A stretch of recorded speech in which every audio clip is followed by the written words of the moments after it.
시간 저희 하나님께 영광 올려드리며 이 성탄의 주인이 예수 그리스도이심을 이 시간 함께 고백하겠습니다. 이 시간 함께 고백하겠습니다.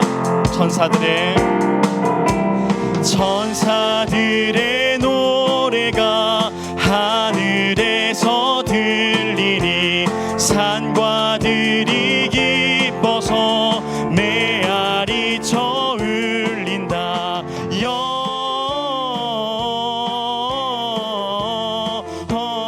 영광을 높이 계신 주께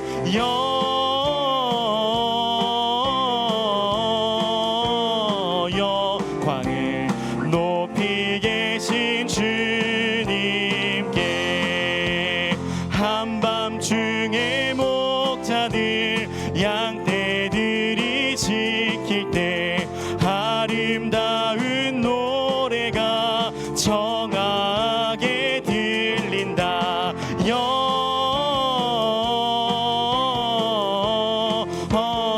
영광을 높이 계신 주께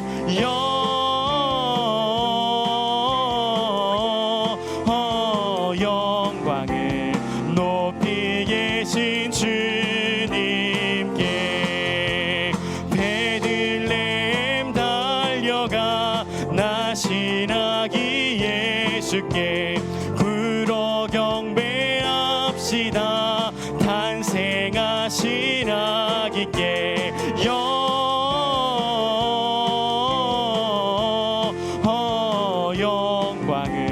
높이 계신 주께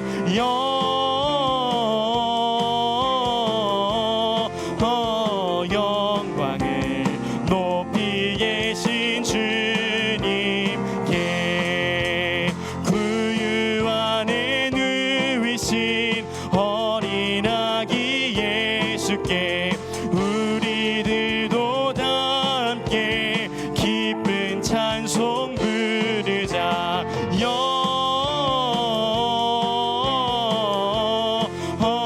영광을 높이 계신 주께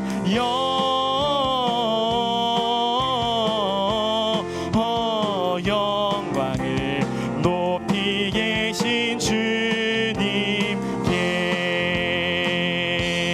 아멘.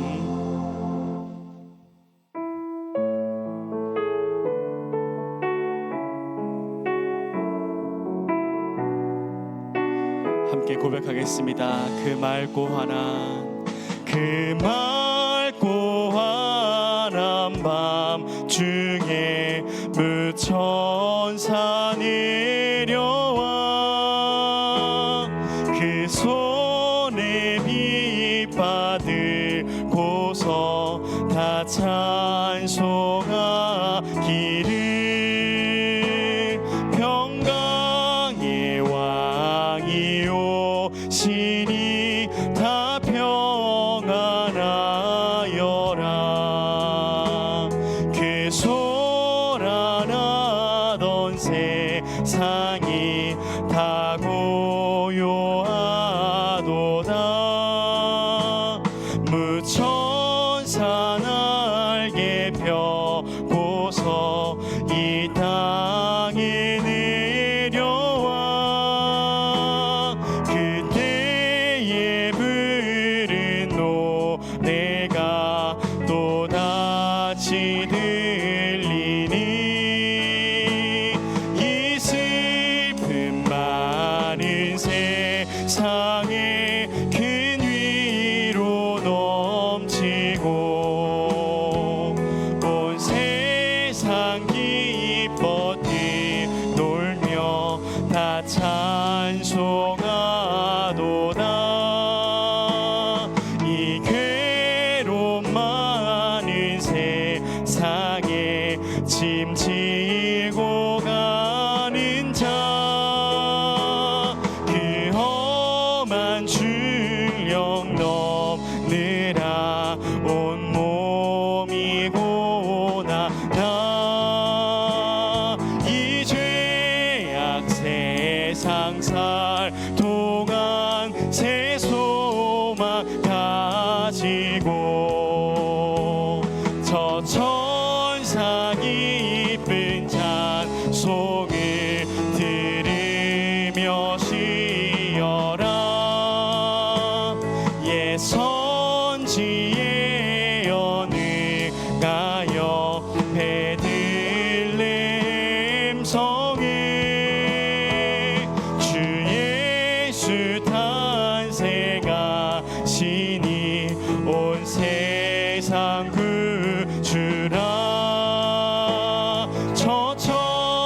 나 기쁜 노래를 또다시 부르니 온 세상 사는 사람들 다 와답하도다.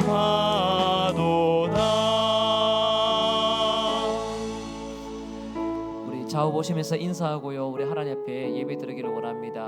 메리 크리스마스. 네. 오늘 여러분 구원하기 위해서 이 땅에 내려오신 그 예수 그리스도의 낮아지심을 기억하고 또 크신 하나님께 경배하는 시간입니다. 오늘 거룩한 예배를 통해서 여러분 마음에 하나님의 평안이 차고 넘치기를 바라고 우리 하나님께도 영광이 되는 복된 예배가 되길 소망합니다. 함께 사도신경으로 신앙을 고백하겠습니다. 전능하사 천지를 만드신 하나님 아버지를 내가 믿사오며 그 외아들 우리 주 예수 그리스도를 믿사오니 이는 성령으로 잉태하사 동정녀 마리아에게 나시고 본디오 빌라도에게 고난을 받으사 십자가에 못 박혀 죽으시고 장사한 지 사흘 만에 죽은 자 가운데서 다시 살아나시며 하늘에 오르사 전능하신 하나님 우편에 앉아 계시다가 저리로서 사한 자와 죽은 자를 심판하러 오시리라. 성령을 믿사오며 거룩한 공회와 성도가 서로 교통하는 것과 죄를 사하여 주시는 것과 몸이 다시 사는 것과 영원히 사는 것을 믿사옵나이다. 아멘. 찬송하리로다. 주 이스라엘의 하나님이여 그 백성을 돌보사 속량하시며 우리를 위하여 구원의 뿔을 그 종 다윗의 집에 일으키셨으니 이것은 주께서 예로부터 거룩한 선지자의 입으로 말씀하신 바와 같이 우리 원수에게서와 우리를 미워하는 모든 자의 손에서 구원하시는 일이라. 우리 조상을 긍휼히 여기시며 그 거룩한 언약을 기억하셨으니 곧 우리 조상 아브라함에게 하신 맹세라. 우리가 원수의 손에서 건지심을 받고 종신토록 주의 앞에서 성결과 의로 두려움이 없이 섬기게 하리라 하셨도다. 이는 우리 하나님의 긍휼로 인함이라. 이로써 돋는 해가 위로부터 우리에게 임하여 어둠과 죽음의 그늘에 앉은 자에게 비치고 우리 발을 평강의 길로 인도하시리로다. 그러므로 주께서 친히 징조를 너희에게 주실 것이라. 보라, 처녀가 잉태하여 아들을 낳을 것이요 그의 이름을 임마누엘이라 하리라. 아멘.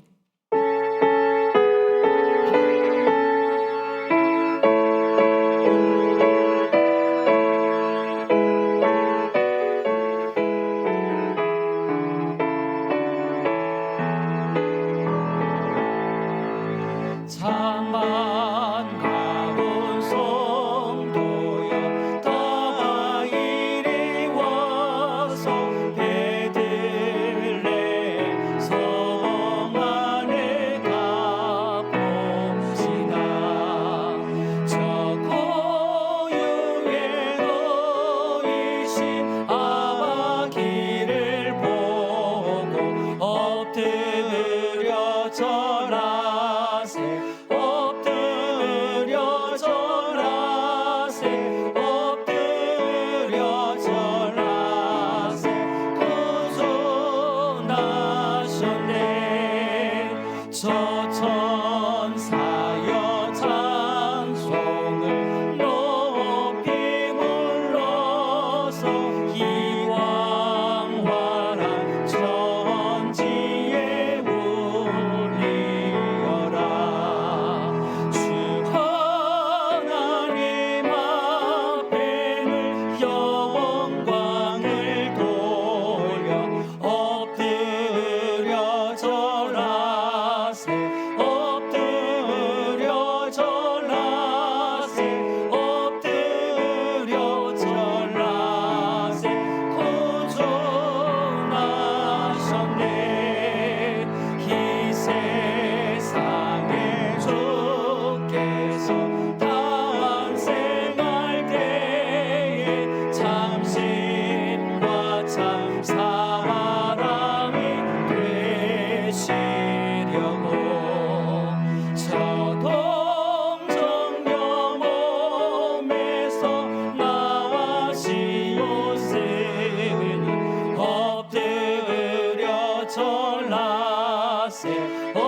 다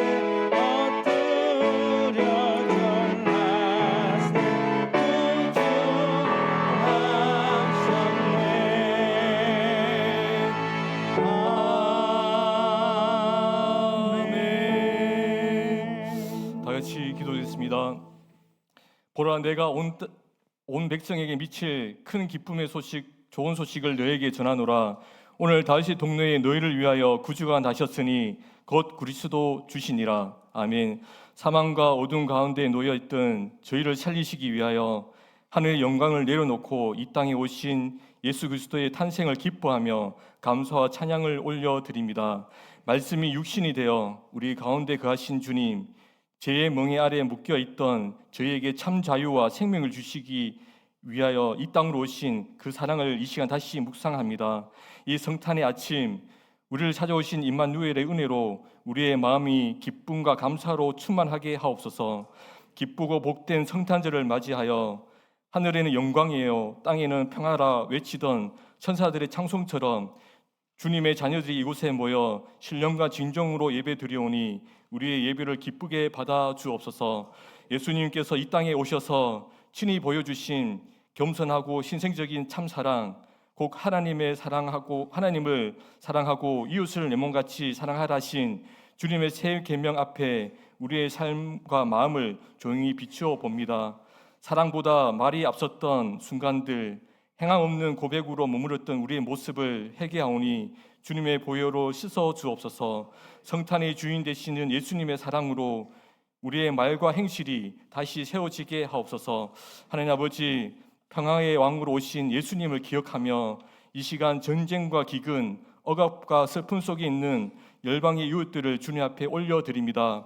성탄의 복음이 모든 열방 가운데 전해져 어둠이 물러가고 참된 평화가 임하게 하옵소서. 인간의 욕심으로 깨어진 창조 질서도 회복시켜 주옵시고 모든 피조물들이 성탄의 기쁨으로 하나님을 찬양하게 하옵소서. 남은 한 해도 주님의 은혜 가운데 마무리하게 하시고 다가오는 새해에는 성탄의 은혜를 붙들고 말씀 안에서 흔들림 없이 살아가는 한 해가 되게 하옵소서. 영신의 모든 성도들이 성탄의 사랑으로 하나 되어 하나님 나라와 그 뜻을 이 땅 가운데 이루어서 가는 아름다운 공동체가 되게 하옵소서. 성도들의 가정마다 찾아오신 임마누엘의 은혜로 위로와 평강이 충만하게 하시고 성탄의 기쁨을 이웃과 함께 나누며 다시 오실 주님을 깨어 기다리는 지혜로운 성도가 되게 하옵소서. 이제 말씀 듣기를 원합니다. 성령님의 충만으로 목사님을 붙들어 주시고 선포되는 말씀을 통해 지치고 메마른 우리의 영혼에 소망과 주님을 만난 기쁨이 다시 충만하게 채워 주옵소서. 우리 가운데 오신 구주 예수 그리스도 이름으로 감사하며 기도드립니다. 아멘.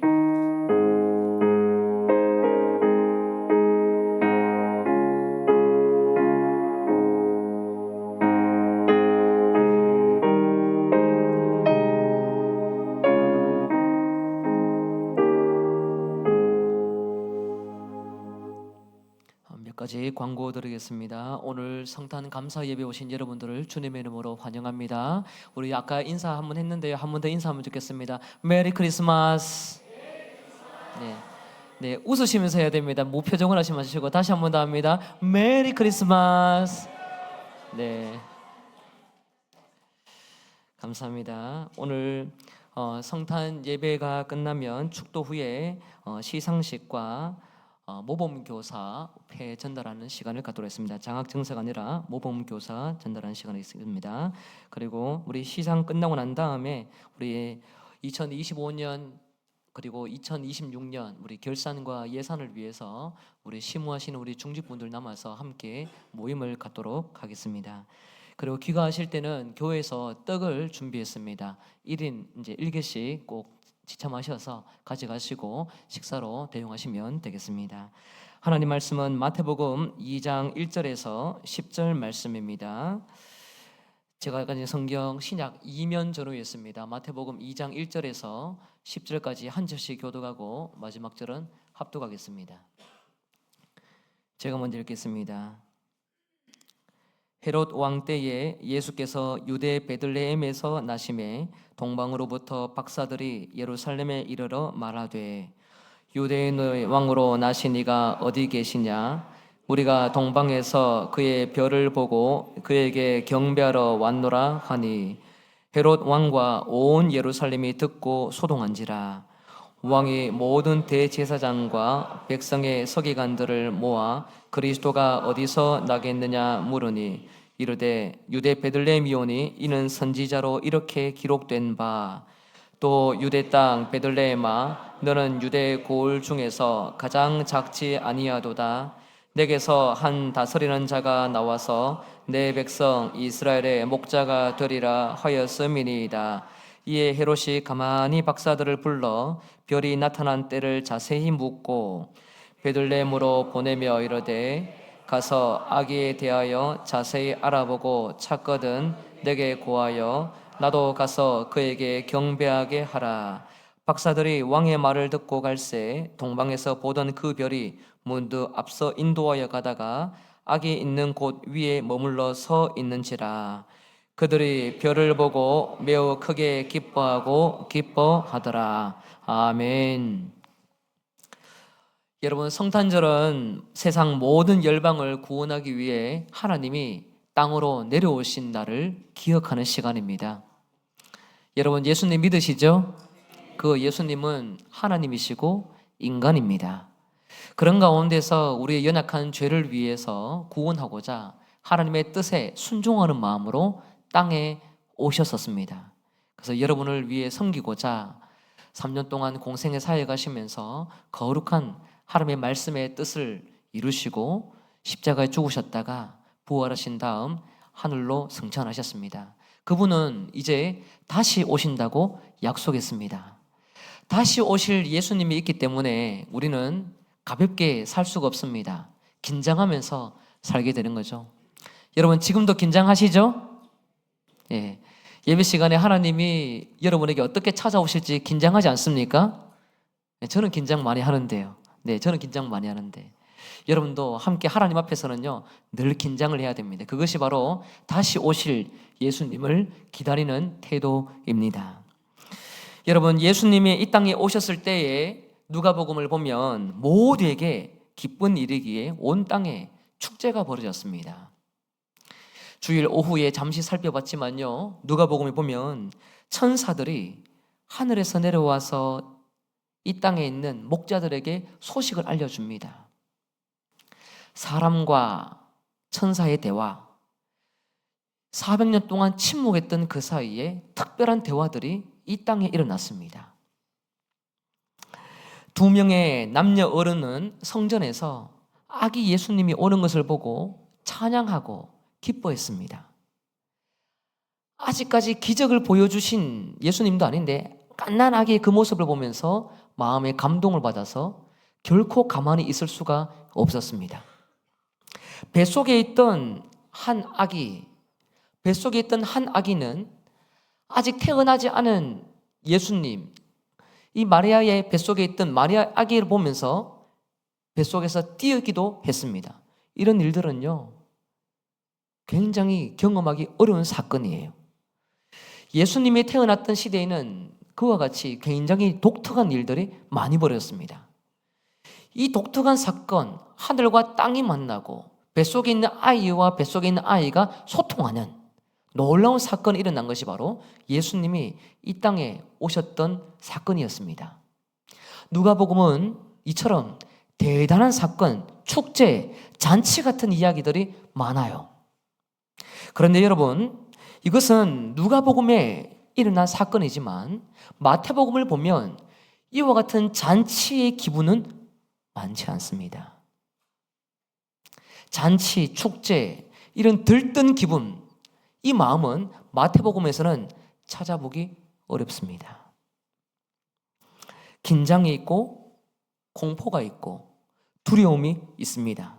왜냐하면 이 유대 지역을 관할하던 헤롯 왕이 새로운 이 땅에 왕이 태어났다고 하니 거기에 대해서 긴장하면서 그 아이를 찾아 죽이려고 이야기가 시작되기 때문입니다. 우리는 예수님의 이 땅에 오면 항상 기쁨이 있고 즐거움이 있다고 생각하지만 마태복음에서는 그런 잔치보다도 우리에게 오히려 긴장감을 주고 어떻게 예수님이 태어난 것에 대해서 우리는 준비를 해야 될 것인가에 대한 다양한 부류를 통해서 정말로 상반된 대조의 사건들이 있었다는 것을 발견하게 됩니다.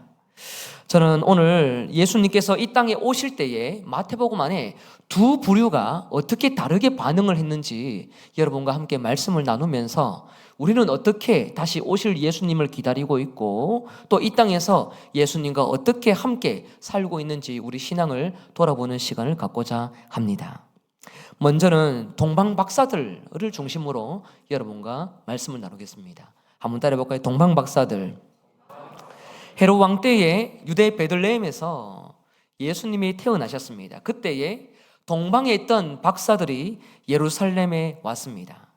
그들은 바벨론, 페르시아 제국에서 통치했던 그 먼 지역, 아주 먼 지역에서 별을 따라서 지금 예루살렘까지 왔어요. 온 이유는 이 별을 보면서 이 땅에 태어난 그 왕에게 경배하기 위해 먼 순례의 길을 지나 도착을 했습니다. 여러분, 마태복음에서 가장 먼저 예수님이 태어난 것을 알고 반응했던 사람이 있는데요. 그것은 누구냐면 바로 동방박사입니다. 따라해볼까요? 동방박사. 눈을 크게 뜨고 들으시면 돼요. 눈을 크게 뜨고. 아직 그런 시간 아니잖아요. 맞죠? 크게 뜨고 들으세요. 누가복음에서는 엘리사벳이라는 노인 여자의 뱃속에서 있던 아기가 가장 먼저 반응을 하는데 마태복음에서는 누가 반응을 하냐면 멀리 살았던 동방 박사가 별을 보면서 그 예수께 절을 하려고 이동합니다. 동방은 페르시아 지역으로 이해하는 학자들이 많아요. 그들은 별을 관찰하는 점성술사라고 보기도 합니다. 그렇다고 해서 이 점쟁이로만 보기는 어려운 부분이 있어요. 점의 이 궤도의 이동을 통해서 이 세상에 어떻게 정치적인 운명들이 일어나고 있는지 그 당시에는 최첨단 과학의 문명이었습니다. 그것을 통해서 이 세계의 제국들이 움직여지는 것을 보고 또 왕들이 어떻게 어느 지점에서 나타나는지를 특별한 계시를 통해서 깨달아갔던 그런 징조를 알았던 아주 대단한 능력을 가진 사람들이었습니다. 왕이 태어나거나 정치적인 사건이 일어나면 그것을 주목하면서 시대를 꿰뚫는 해안도 있었습니다. 결코 가벼운 점쟁이들이 아닙니다. 그들은 별을 연구하면서 유대인 왕이 태어난 것을 특별히 깨달았습니다. 그래서 그것을 지시하고 있는 별을 따라서 신적인 계시를 받아 1000km 이상 되는 거리를 지금 이동해서 왔습니다. 결코 가볍지 않은 거리를 동방의 사람들이 먼 지역에 있는 오늘 본문의 예루살렘까지 이동해서 온 거예요. 그 기간은 최소 30일이고 길면 3개월, 4개월 이상 걸렸을 것이다 라고 보는 학자들도 있습니다. 제가 볼 때는 더 걸렸지 않았을까 생각도 듭니다. 그런데 여러분, 문제가 생겼어요. 이 동방에서 온 박사들은요, 이방인입니다. 누구라고요? 이방인입니다. 이방인이다 보니 분명히 별을 보고는 도착은 했는데 정확히 어디에서 태어났는지 지점을 찾기가 어려웠습니다. 별을 따라서 분명히 이동해서 왔는데 마지막에 어디서 태어났는지 그 지점까지 가야 되는데 그래야지 이 유대인의 왕을 볼 수가 있는데 마지막 이 지점을 찾고 있는 가운데 찾을 수가 없는 거예요. 그래서 굉장히 난감한 상황을 겪게 됩니다. 여러분 생각을 해보세요. 몇 개월 걸려가지고 이동을 해서 남의 땅에 왔어요. 남의 땅에 왔어요. 그런데 그 별이 어디 도착해야 되는지 예수님이 어디 있는지 정확하게 봐야지 가지고 왔는 선물이라도 드릴 수가 있잖아요. 이 선물을 남들한테 맡기면서 좀 만나면 전달해 주이소. 이걸 위해서 왔다면 그냥 낙타 실어서 보냈겠죠. 그렇지 않겠습니까? 그런데 얼마나 난감하겠어요. 길을 잃었어요. 이 지점이 굉장히 중요합니다. 길을 잃었어요. 예상치 못했던 난관에 부딪히게 된 겁니다. 이들은 다행히 예루살렘의 이 땅 가운데에서 유대인의 왕이 어디에서 났냐라는 이 말을 내뱉으면서 다닐 때에 그때에 헤롯 왕과 대화할 수 있는 기회가 생겼습니다. 그래서 이 왕을 통해서 어디에서 정확하게 태어나는지 듣게 됩니다. 사실은 왕도 헷갈려서 누구를 부르냐면 대제사장도 부르고 서기관도 부릅니다. 다시 말씀드리면 성경에 대해서 똑똑한 사람들, 구약 성경에 대해서 정확하게 아는 사람들, 똑똑할 만한 사람들을 다 불러가지고 그들에게 이 땅에 왕이 태어났다는데 어디에서 태어난다고 이야기하느냐, 성경을 아는 사람들이 함께 모여서 논의를 했습니다. 그러면서 이 베들레헴에서 태어난다는 이야기를 듣고 이 왕이 이 사실을 3명의 이 박사들에게 전달을 합니다. 여러분, 동방 박사들은요, 굉장히 똑똑하고 유능하고 그리고 능력뿐만 아니라 먼 거리를 이동할 만큼 대단한 사람들이었어요. 그러나 기억하십시오. 그들은 별을 따라서 이동한 사람들은 맞지만 그들은 한계를 가지고 있는 사람들입니다. 따라합니다. 한계가 있다. 어떤 한계냐면 말씀이 없이는 메시아를 만날 수 없는 한계입니다. 분명히 별을 따라서 이동을 해왔는데 정확한 그 지점을 찾기 위해서는 성경의 정확한 지도가 필요했습니다. 여러분, 그 당시에 별을 따라서 온다는 것도 쉽지가 않은데 그것을 따라서 순종하면서 오는 것도 대단한데 그러나 그들은 연약한 이방인이었습니다. 하나님께서 그들에게 별을 통해서 인도하여 그 머나먼 고국으로 돌아올 수 있도록 한번 그곳에 와서 함께 메시아가 어디 있는지 이야기를 할 수 있는 기회는 왔지만 헤롯 왕의 도움을 받지 않았다면 그들은 아무 일도 하지 못하고 돌아갈 수밖에 없었습니다. 얼마나 난감하겠습니까? 그들은 정확한 말씀이 없으면 결코 그들이 여기까지 왔지만 어떤 목적도 달성할 수 없는 그런 가난한 신앙 소유자입니다. 그들의 신앙은요, 가난한 사람들입니다. 분명히 별은 예루살렘까지 박사들을 인도했어요. 그 별의 힘은 박사들을 움직이게 만들었던 아주 강력한 특별한 영적인 끌림이 있었을 겁니다. 여러분, 예전에 제가 한 24, 5년 전인 것 같아요. 대구에서 자취를 하는데 저희가 살고 있는 이 자취방 위에 북두칠성이 얼마나 밝게 반짝반짝 빛난지 모릅니다. 북두칠성이 국자 모양이잖아요. 그렇죠? 그 국자 가지고 하늘을 퍼서 저한테 주는 줄 알았어요, 저는. 여러분, 그런 경험 있으시죠? 이 별이 나한테 올 것 같다. 이 별이 내 것일 것 같다. 하나님이 이 별을 나한테 다 준 것 같고 모든 세상에 반짝일 만한 것은 나에게 주실 것 같다라는 그 강력한 힘이 느껴질 때가 있잖아요. 생각을 해보세요. 동방 박사들이 머나먼 고국에 1000km 너무 멀리 떨어져 있는 그곳에서 별의 힘과 별을 통해서 움직이게 하는 영적인 끌림이 없이 어떻게 이동을 하겠습니까? 끌림이 없이는 절대로 사람은 이동하지 않습니다. 더군다나 똑똑한 사람들이, 똑똑한 박사들이 왜 가겠습니까? 왜 시간을 낭비하겠습니까? 그러나 그들의 모든 지각과 사고와 생각, 감정, 의지까지 돈을 투자해서라도 보물을 준비해서라도 그곳에는 가야 된다는 보이지 않는 신적인 계시가 그들 가운데 임했기 때문에 그들은 이 예루살렘으로 이동을 한 것입니다. 그러나 여러분 기억하십시오. 아무리 영적인 끌림이 있고 힘이 있고 이동했다 하더라도 하나님의 정확한 말씀이 없이는 우리는 온전한 하나님의 뜻을 알 수가 없습니다. 아무리 우리 안에 내적인 확신이 있고 우리 삶의 환경과 모든 상황이 무언가 끌림에 의해서 움직여지지만 하나님의 말씀만이 오늘 본문에서는 정확하게 예수님이 어디에서 태어났는지를 지도해 줄 때에 이 지도를 받은 다음에 이 사람들이 바뀌더라는 것입니다. 우리도 마찬가지예요. 완벽한 하나님의 인도 아무리 바라도요, 바르게 해석해 주는 올바른 영적으로 깨어있는 사람, 성경에 대해서 올바르게 해석하는 사람, 성경을 통해서 끊임없이 내 안에 잘못된 길을 가고 있는 것을 지도해주는 누군가의 도움, 그것이 없이는 우리는 오늘 본문에 등장하는 동방 박사와 같이 한계가 있는 사람으로 치달을 수 있다는 것을 기억해야 합니다. 여러분 기억하십시오. 말씀만이 여러분을 온전하게 만들어줍니다. 그럼에도 불구하고 이들에게 배워야 될 것이 있어요. 분명히 한계가 있는 사람이지만 배워야 될 것이 있습니다. 그것은 하나님의 인도에 순종한다는 사실입니다. 따라해볼까요? 하나님의 인도에 순종한다. 네, 더 크게 보세요. 하나님의 인도에 순종한다. 행동한다. 이들은 동방에서 별을 보고 이동한 사람들입니다. 앞에서 말씀을 드린 바와 같이 분명히 신적인 이 계시의 끌림이 아주 강력했을 겁니다. 움직이지 않고서는 도저히 가만히 있을 수 없었던 그 무언가의 끌림이 있었기 때문에 여기까지 왔어요.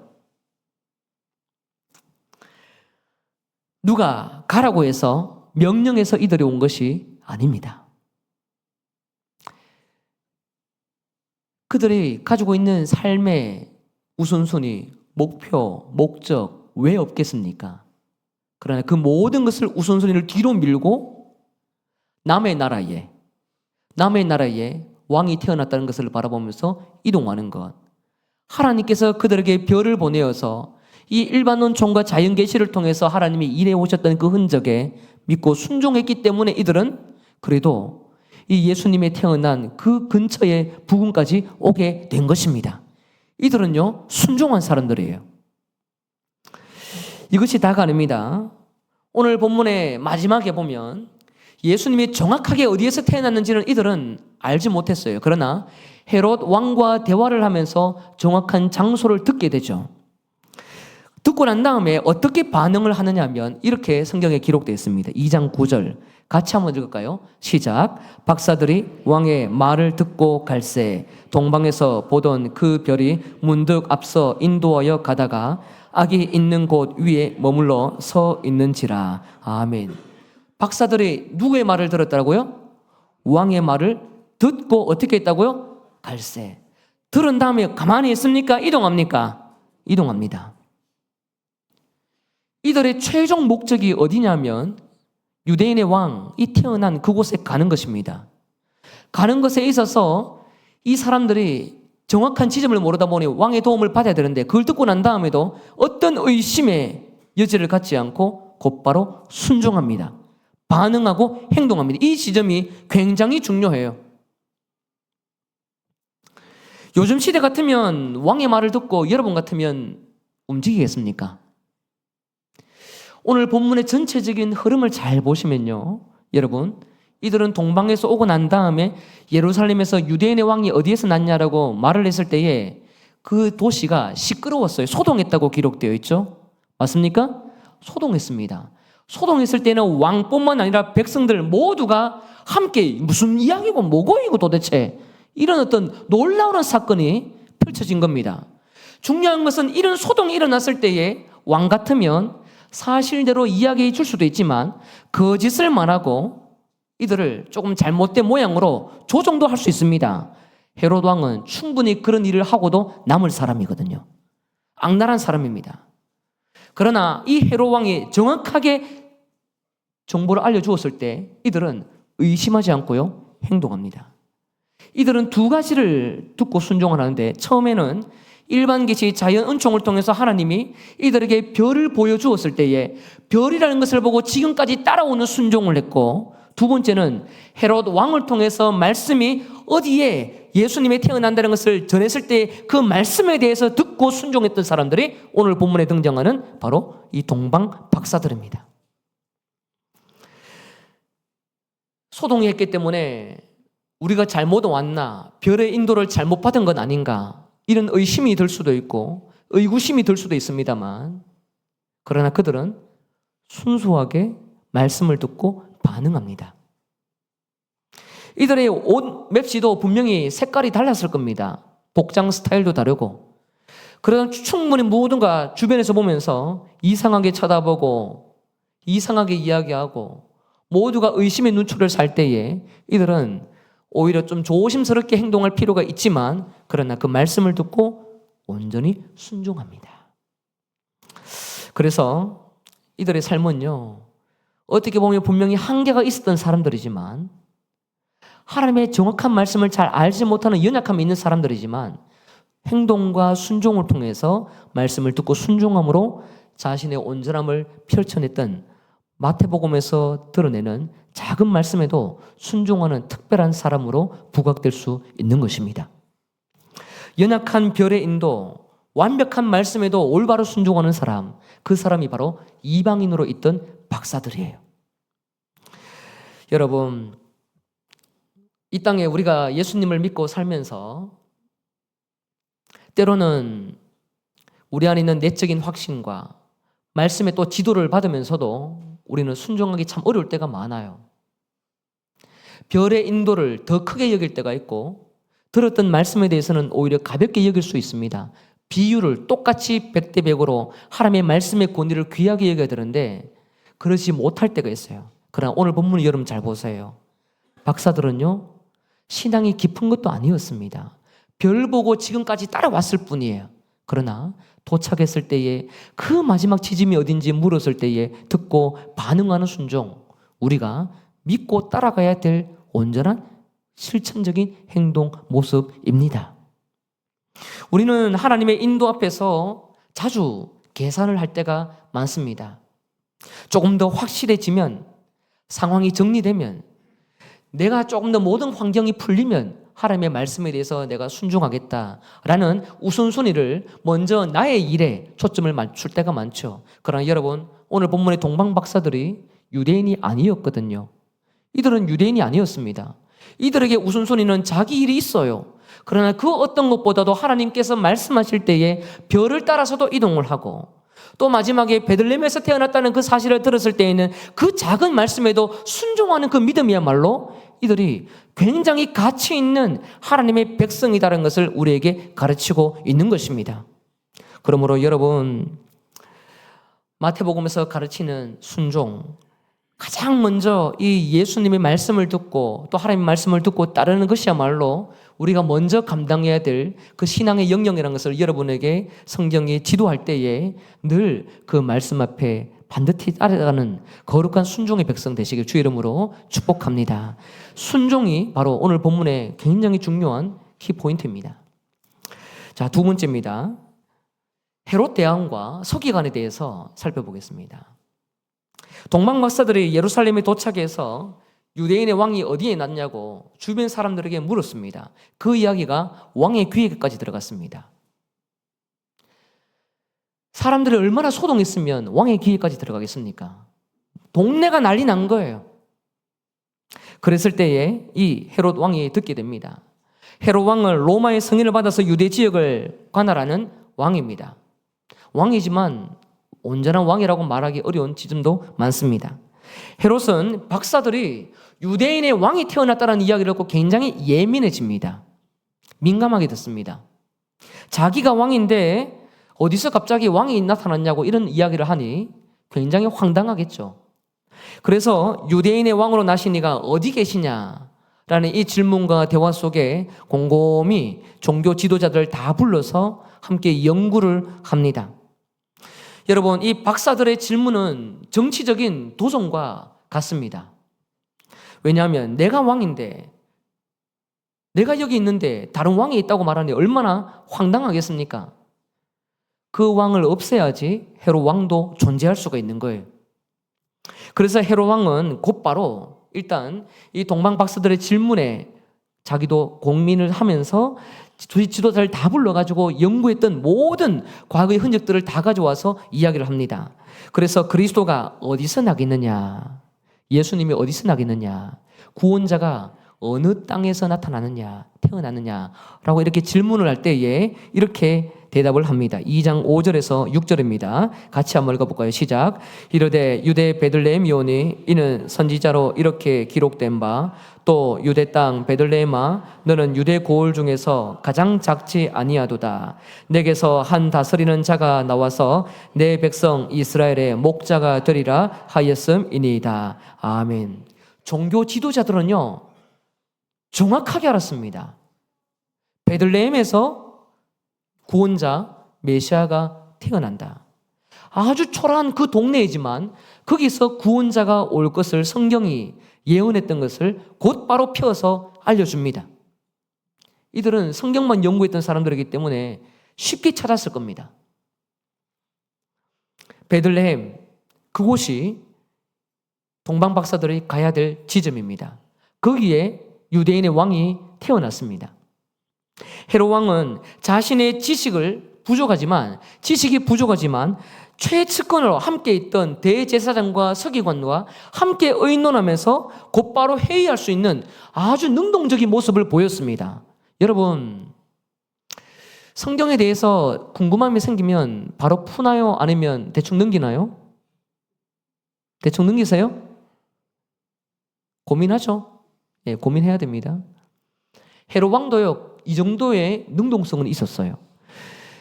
분명히 유대인의 왕이 태어났다는 이야기를 희미하게는 알고 있었을 것인데 고민을 하면서 연약하다 보니 대제사장과 이 서기관들에게 물었습니다. 그래서 선명한 대답을 듣게 됩니다. 여기서 이 헤롯 대왕은 참 재미있는 부분이 많습니다. 이 질문을 받고 난 다음에 질문을 해결해서 동방 박사들에게 친절하게 답을 알려줍니다. 친절하게 답을 알려줍니다. 베들레헴에 가면 태어났을 것이다. 베들레헴이라고 답을 친절하게 알려줍니다. 그런데 여러분, 박사들의 질문에 대답은 해주지만 실제로 이 헤롯 왕이 베들레헴을 가느냐 할 때에 가지 않습니다. 오히려 나중에 보면요, 13절에 의하면 이 헤롯이 아기 예수를 죽이기 위해 찾아갑니다. 동방에 있는 박사들은 멀리에서 예수님께 경배하러 왔는데 이 소식을 듣고 똑같이 반응을 해야 되는 이 헤롯 왕이 경배는커녕 대답은 친절하게 해주지만 그 친절한 대답 뒤에는 음모가 숨어 있었습니다. 그 예수를 죽여야 내가 왕 노릇을 유지할 수 있다. 그래서 아주 악하게 생각을 했던 것이죠. 헤롯은 예수님이 태어나는 것을 보고 자기의 자리가 위태롭게 느껴졌던 것 같습니다. 여러분, 모든 사람은 자기 자리가 있어요. 각자 자기 자리가 있습니다. 그 자리는 자기가 생각하는 그 신념을 갖고 있는 그 자리가 자기 자리입니다. 내가 표현하고 있는 이 신앙의 태도, 이것이 내 자리예요. 내가 말하는 이 온도, 감성, 이것이 내 자리입니다. 여기에서 절대로 도망갈 수도 없고 피할 수도 없습니다. 남들과 대화를 하다 보면 이 대화의 온도, 표현하는 그 방법이 그 사람의 신앙의 태도의 자리예요. 결코 틀리지 않아요. 우리는 말과 인격과 신앙, 모든 것이 분리되지 않고 하나 일체가 되어서 함께 내가 어떤 존재인지, 어떤 자리에 앉아 있는지 잘 드러내는 사람입니다. 모두가 그와 같이 살아갑니다. 나는 또 이런 일을 해야 되는 사람이야 라고 말을 하지 않아도 모두가 느껴지는 자리가 있어요. 이 말을 해야 하는 사람이라고 당당하게 말하지만 그 태도 또한 그 자리에서 끊임없이 앉아있는 경우가 많습니다. 또 내 일은 이렇게 내가 마무리해야 되고 내가 완벽해야 되고 라고 생각하는 그 개념도 있는 사람이 있어요.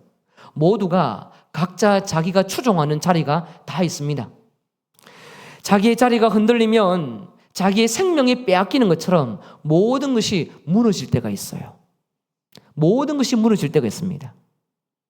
왜 그렇습니까? 그것이 자기의 생명이기 때문이죠. 자기 자의식에 갇혀 있어서 결코 거기서 벗어나지 못하고 계속적으로 거기에 매여서 그것을 지켜내기 위해 힘을 쓰는 우리 모두 안에 숨어있는 자의식이 다 있습니다. 헤롯 왕이 그런 겁니다. 헤롯 왕이 그런 거예요. 자기 자리 빼앗길까봐 정보는 전달해 주지만 뒤에서 음모를 꾸미고 이 메시아를 죽이기 위해 기다렸던 사람입니다. 왜 죽이려고 합니까? 자기 자리가 빼앗길까봐. 예수님이 지금 태어나셔서 헤롯에게 뭐 찾아갔습니까? 죽이려고 했습니까? 예수님이 칼 들었습니까? 아니죠. 그런 건 아니잖아요. 예수님이 어떠한 일을 할지 잘 모르면 유념히 이제 서기관에게 묻고 하나하나 지켜봐야지. 이제는 아직 죽일 때는 아니다라고 생각하면 기다려봐야지. 그런데 헤롯 왕은 자기 안에 이 왕권 의식과 이 유다를 통치하는 그 권한이 자기에게 있다라는 보이지 않는 강박과 자의식에 갇혀 있다 보니 거기에서 해방되지 못하고 이 동방박사 이야기를 듣자마자 정보는 알려줄지언정 절대로 경배는 하지 않는 것입니다. 정보를 알면 뭐합니까? 서기관은 어떨까요? 서기관도 마찬가지입니다. 예언서를 펼쳐서 정확하게 헤롯 대왕에게 가르쳐 줍니다. 메시아는 베들레헴에서 태어납니다. 정확하게 정보를 알려줍니다. 그러나 아무리 이런 지식이 있고 정보가 있고 혈통이 이 아브라함의 후손과 같은 거룩한 혈통이 있다 하더라도 동방박사처럼 움직이느냐 할 때에 이들은 꼼짝도 하지 않습니다. 여러분 생각을 해보세요. 예수님을 믿고 있다고 하는데 예수님이 저기 오셨어요. 그러면 여러분 가만히 있겠습니까? 아니면 예수님을 환대하고 영접하러 가시겠습니까? 가야죠. 가야죠. 어떻게 이야기를 말하고 가만히 있을 수 있겠습니까? 주일날 예배 드리러 오시는데 이 오는 길을 즐겁게 오시잖아요, 여러분. 그렇지 않습니까? 하나님 만나기 위해 즐겁게 오잖아요. 그런데 이 정보는 알고 지식은 알고 예배에 대해서는 정확하게 알았던 이 서기관이 꼼짝도 하지 않습니다. 꼼짝도 하지 않습니다. 분명히 이들은 말씀에 대해서는 능통했습니다. 그러나 무엇이 없습니까? 순종과 행동이 없습니다. 메시아에 대한 기쁨도 없습니다. 이 사람들에 대해서 마태복음 23장 13절은 어떤 신앙이 가지고 있는지 예수님이 이렇게 말씀하신 바가 있습니다. 같이 읽어볼까요? 시작. 화 있을진저 외식하는 서기관들과 바리새인들이여, 너희는 천국 문을 사람들 앞에서 닫고 너희도 들어가지 않고 들어가려 하는 자도 들어가지 못하게 하는도다. 아멘. 이 서기관들은요, 성경을 필사도 하고 동시에 이것을 해설할 수 있는 능력도 있는 사람들입니다. 이 사람들은요, 엘리트 집안이에요. 목사 중에서도 목사입니다. 다른 일반 목사하고도 구별되는 정말 똑똑한 사람들입니다. 종교적으로나 학벌적으로나 집안적으로나 모든 것을 갖추어서 부족함 없이 살아갔던 사람들, 이 사람들의 말 한마디가 곧 법이 되어서 모든 무리들과 유대인들이 따라갔던 사람들, 그들은 선생 중에 선생이었거든요. 그런데 이들은요, 분명히 말씀은 가르치지만 이들이 가르치는 말씀을 통해서 자기들도 천국에 들어갈 수가 없고 또 천국에 들어가고 싶어하는 사람들도 들어가지 못하도록 막아버렸던 사람들이었습니다. 여러분, 지식이 있다고 천국에 들어가는 것이 아닙니다. 예수님에 대한 지식이 있다고 어디서 태어나는지 알면 뭐합니까? 지금까지 자기 가문이 어떠한 대 가운데서 세워왔다 하더라도 몇 대 집안이라 하더라도 그것이 무슨 소용이 있습니까? 움직이지를 않는데요. 행동이 없는데요. 오늘 본문에서는 왕도 그렇고 종교 지도자들도 그렇고 이들에게는 어떤 움직임을 살펴볼 수가 없습니다. 성경만 뒤질 뿐이에요. 한번 펴볼까요? 이렇게 뒤지는 거죠. 네, 성경만 뒤지는 거죠. 네, 성경만 뒤지는 겁니다. 누가요? 본문에 등장하는 헤롯 왕과 서기관입니다. 그것이 이들의 잘못된 태도입니다. 여러분, 새로운 왕이 오셨지만 또 그 왕이 오실 것이라고 성경에 예언되어 있지만 이들은 반응 없이 침묵합니다. 오히려 가장 멀리 있던 1000km 넘게 있던 이 동방 박사들은요, 아기 예수께 경배하려고 먼 길을 마다하지 않고 순종하며 오고요. 왕을 통해서 들었던 이야기도 듣고 베들레헴으로 곧바로 이동합니다. 예수님이 이 땅에 오신 것이 누구를 위한 것일까요? 예수님께서 사역을 하신다면 누구를 구원할 수 있겠습니까? 서기관을 구원할 수 있을까요? 이런 헤롯 대왕을 구원할 수 있을까요? 예수님이 오신 이유는 분명히 자신의 연약함을 알고 하나님 아버지의 뜻에 순종하는 사람을 위해서 이 땅에 오신 줄 믿으시길 바랍니다. 세상에는요, 모두가 하나님의 말씀을 따른다고 주장하는 사람들이 많아요. 목회자도 마찬가지입니다. 모두가 주장합니다. 그러나 여러분, 이 말씀에 귀를 기울이고 늘 청종하고 관심을 갖지만요, 본문에 처음에 등장하는 이방인, 이 동방박사와 같이 작은 그 계시 안에도 순종할 줄 알고 또 들었던 그 말씀에 대해서도 순종하기 위해 곧바로 움직일 수 있는 사람들은요, 이 시대에 많지 않습니다. 예수님은 순종하고 온전히 자신의 말씀을 따라가며 아버지의 뜻을, 의를 이루기 위해 이 땅에 오셨다고 말씀하셨습니다. 그러니 오늘 본문에 두 번째 등장하는 이 헤롯 왕과 서기관들에게는 절대로 예수님이 역사할 수가 없고 예수님이 도울 길도 없는 것입니다. 오히려 예수님이 이 땅에 오신 것에 대해서 먼 작은 계시를 하더라도 그것을 보고 순종하며 이동하는 사람, 그리고 작은 말씀이라 하더라도 순종하며 움직이는 사람, 그 사람을 통하여 하나님은 자신의 나라를 세워 나갈 수 있게 되는 것입니다. 그래서 여러분, 말씀을 정리하면서 우리가 한번 돌아봐야 될 부분이 이 지점이에요. 우리 안에 끊임없이 앉아있는 자리, 헤롯 왕과 같이 자기 자아의식에 갇혀서 가만히 앉아있는 그 모습에 있다면 거기서 일어나야 합니다. 헤롯 왕은 꿈쩍도 하지 않았습니다. 꿈쩍도 하지 않았어요. 동방의 박사들은 분명히 일어나 움직이고 예수님이 태어나신 그곳으로 향했습니다만 이들은 움직이지 않았습니다. 그 자리에 계속 안주합니다. 언제 일어납니까? 예수님을 죽일 때에 일어납니다. 여러분은 어떤 자리에 앉아 있습니까? 여러분의 1년 동안 어떤 자리에 앉아 있는 것을 즐겨 있습니까? 그 자리에서 여러분은 어떤 대화를 하시고 또 어떤 말씀을 나누고 그 말씀을 위해서 여러분은 어떻게 순종하며 행동하며 여기까지 오셨는지 한번 돌아보시면 좋을 것 같습니다. 마냥 앉아있고 가만히 있을 때에 그 자리에 하나님이 복을 주셨다면요, 그것은 특별한 은혜였을 겁니다. 중요한 것은 그 은혜가 중요한 게 아니에요.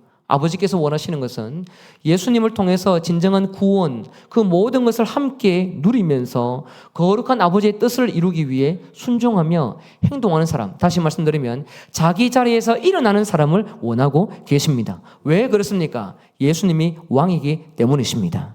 자기가 왕으로 자처하고 있는 삶의 자리에서 일어나라는 것입니다. 내가 이야기하고 있는 그 모든 주장과 조건에서 일어나라는 것입니다.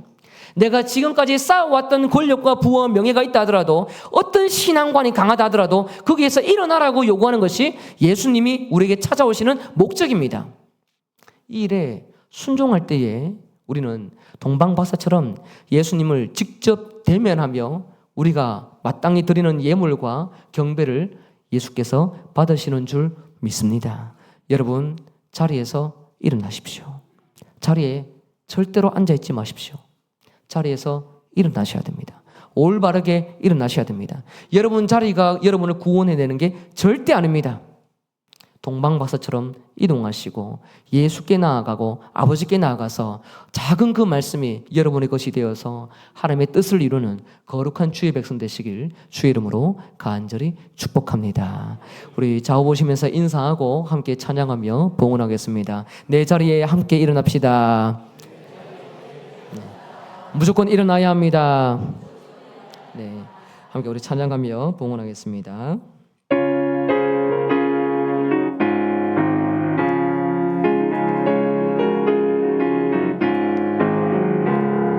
기쁘다 구주 오셨네.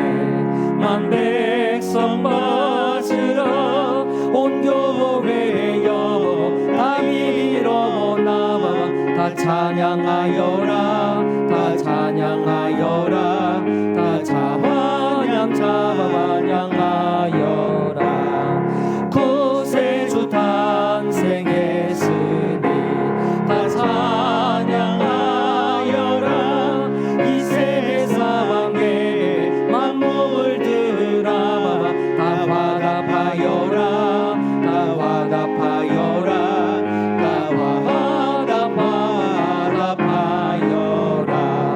온 세상 죄를 사하려 주 예수 오셨네. 죄와 슬픔 몰아내고 다 구원하시네. 다 구원하시네. 다 구원. 다 같이 일어나서 4절 부르며 봉헌하겠습니다.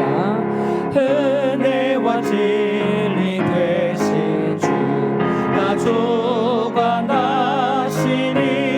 만국 백성 구주 앞에 다 경배하여라. 다 경배하여라. 다 경배하여라.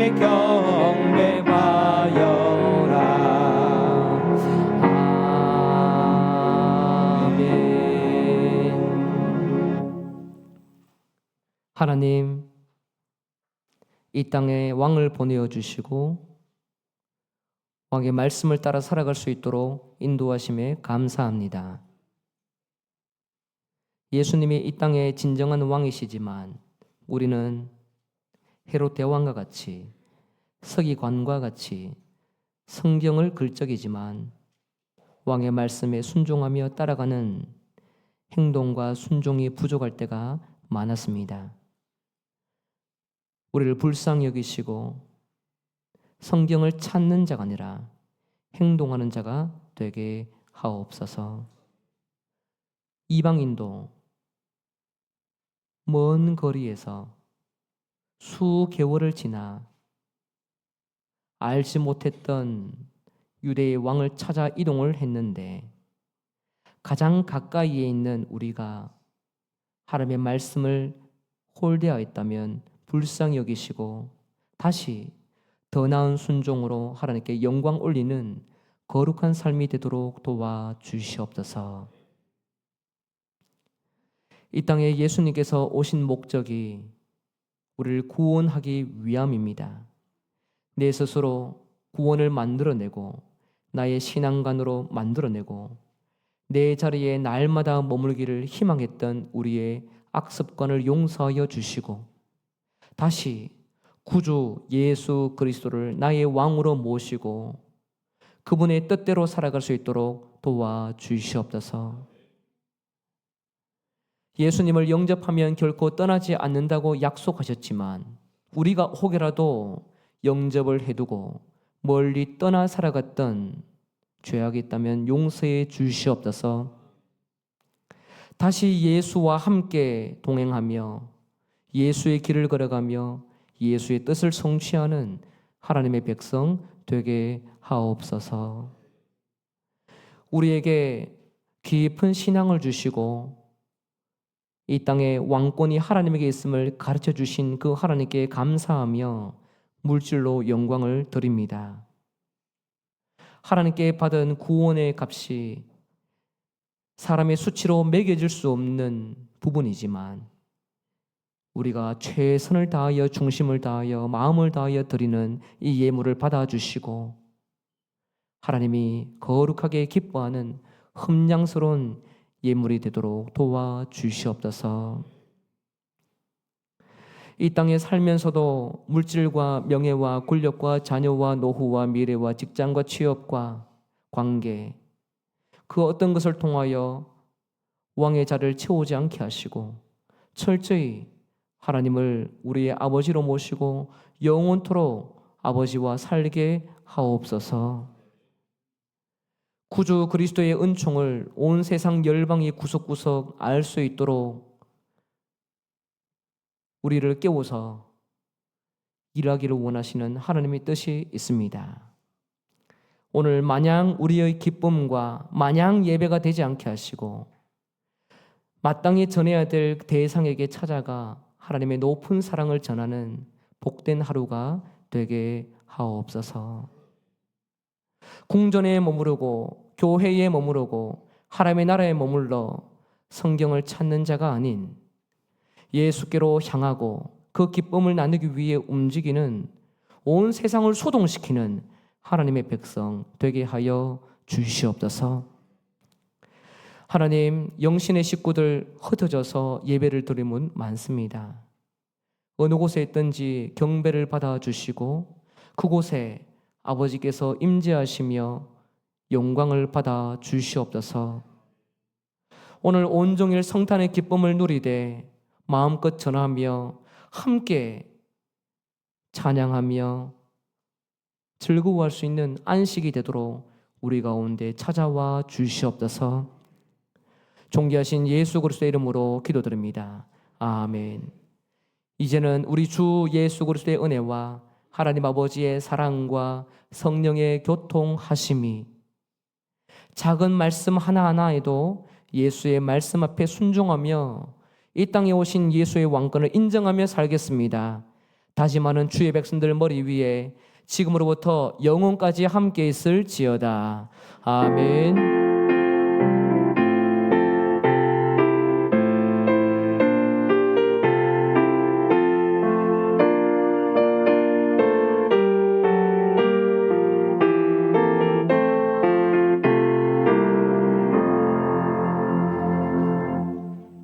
네, 자리에 앉으시기 바랍니다.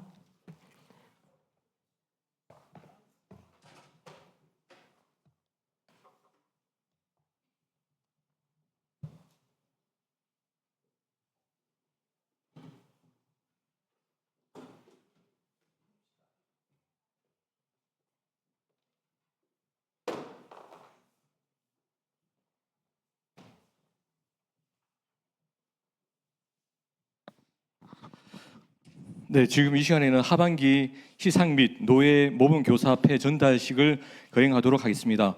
오늘 순서가 많기 때문에 미리 준비해 주시면 감사하겠습니다.